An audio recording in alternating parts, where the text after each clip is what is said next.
நீலகிரி மாவட்டம் தொரப்பள்ளி கிராமத்தில் வீட்டின் கதவை தட்டி காட்டு யானை உணவு தேடும் வீடியோ சமூக வலைதளங்களில் பரவி வருகிறது. வீட்டில் இருந்து எந்த சப்தமும் வராததால் கதவு அருகில் இருந்த பொருட்களை தூக்கி வீசியது. பின்பு வீட்டை சுற்றி வந்த யானை சாப்பிட ஏதாவது கிடைக்காதா என தேடி அலைந்தது.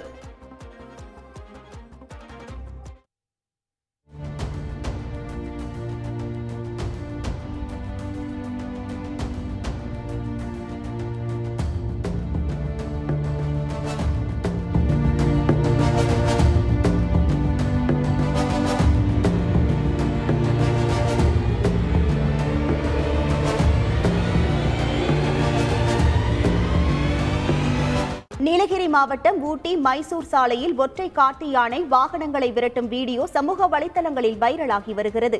இதையடுத்து ஒற்றை காட்டு யானை சாலையோரம் முகாமிட்டுள்ளதால் மைசூர் செல்லும் சுற்றுலா பயணிகள் எச்சரிக்கையுடன் செல்லுமாறு வனத்துறையினர் எச்சரிக்கை விடுத்துள்ளனர். செய்திகளை உடனுக்குடன் தெரிந்து கொள்ள உடனே சப்ஸ்கிரைப் பண்ணுங்க.